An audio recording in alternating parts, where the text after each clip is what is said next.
I'm cleaning my back porch because I've got some plants over on this side, and this shelf is going to be going into my greenhouse. I use these indoors, but I have the one outside as well, and so I'm going to move one in there to start putting plants out because my greenhouse is basically done. But right now I've got Emma running down, my daughter, running down to her mailbox because I got a delivery and I want to show you what I got. Been waiting for it, and it came in earlier than expected, so I'm kind of excited about it. So if she gets here, I will open it up and show you what I got. All right, so while I'm waiting here for her, just want to show you my neglected plants. Everything I do is not perfect. A lot of times my gardening is fails, lots of weeds and lots of damage. And all of these buckets were supposed to be isolated plants for seed saving. I had to put a fence up around this to keep my chickens out, and unfortunately I couldn't reach into it to weed things out or do anything because I'm only 5'4" and I couldn't reach over. But I did fertilize them, and I tried to take care of them. Fennel's looking really bad, so I'm going to cut it back. And I've got collards here in the back that are actually bolting, which I'm really disappointed about. Our weather's been so crazy.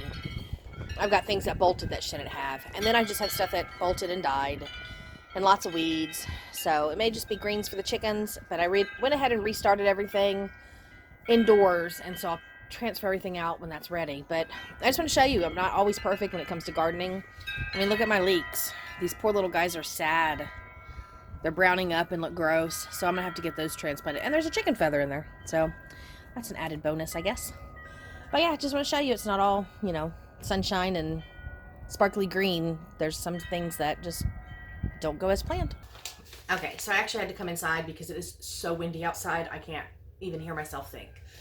So just to get some quietness, I came into my mudroom, which is an absolute mess, so ignore it. But I got my package.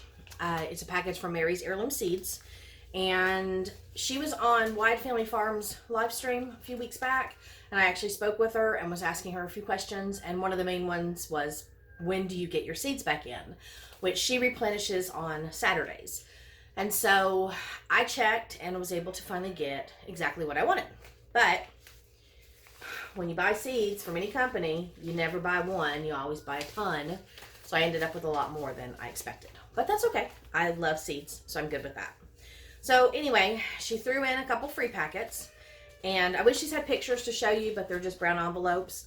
But I ended up with some Hale's Best Jumbo Cantaloupes, and I got some cornflowers.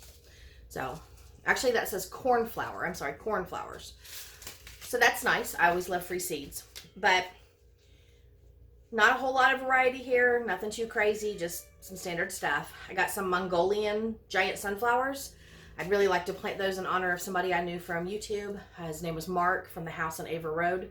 Last year he grew giant Mongolian sunflowers, and I just wanted to kind of put a little honor in my garden for him.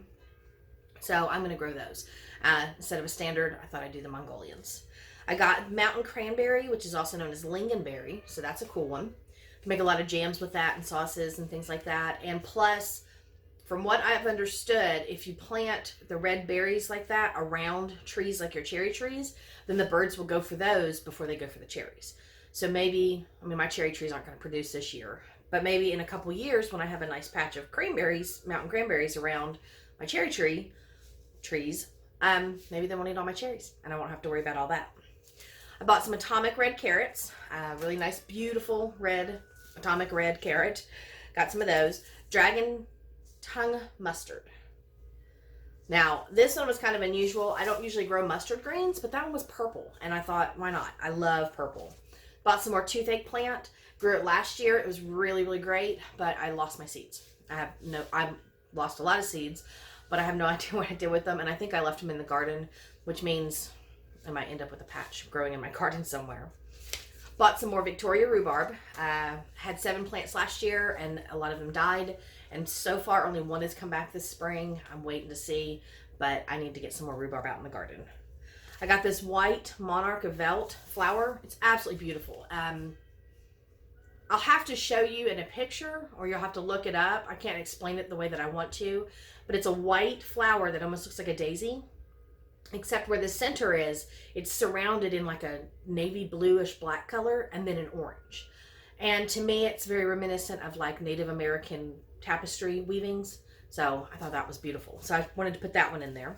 Got some white egg turnips, which are smaller turnips. The purple globe turnips do okay for me, but they get really bug eaten and then they don't get very large. So I thought, well, I'll try these smaller ones because then I can grow more and then harvest them when they're smaller and maybe they won't get completely eaten up. We'll see. White sage. I do have regular sage, but I wanted to try the white sage. I actually ended up buying 2 packs of the comfrey because I'm going to throw comfrey everywhere that I can around my trees and stuff. It's great for medicinal purposes. It's great for comfrey teas to put into, like compost teas for your garden. It's great to just throw into your compost itself. And it's one of those things that, you know, I've tried for a couple years to get my hands on. And once I found it, I'm like, I'm not going to go bad with this. I'm going to get 2 packs and I'm going to plant it everywhere. And then the last thing was a purple jalapeno pepper. Now, one of my goals with like my gardening is to set myself like culinary goals, and I want to do purple salsa. And last year I managed to make purple salsa, and I also made a Christmas salsa where I layered it with red and green and white tomatoes, which was beautiful. This year I want purple salsa, complete, 100%. When I made it last year, I had green jalapenos, so you could see the green in it. Well, with purple jalapenos, then I can have purple in there. So it'll be purple tomatoes, purple onions, purple peppers, and purple jalapenos. So, pretty cool. But that's what I got from Mary's Heirloom Seeds. I just wanted to share. She is available if you want to go check out her website. Seeds are not that expensive. Yeah, I paid on average like $3 and $2.50 for a pack. And then there were like the white egg turnips I got, you know, one for $1. So they're not really that expensive. It was very good company, heirloom, open pollinated, non-GMO type produce. So if you're trying to find seeds and you're having a hard time, check out Mary's Heirloom Seeds. And again, if you look and they're not available that day because they're already sold out, check back on a Saturday because she replenishes her stock then. And I know that I went on her website at least 4 times before I actually knew to go on Saturdays to look for the comfrey. So try that out. But yeah, Mary Heirloom Seed. All right, guys, I will see you in the next one.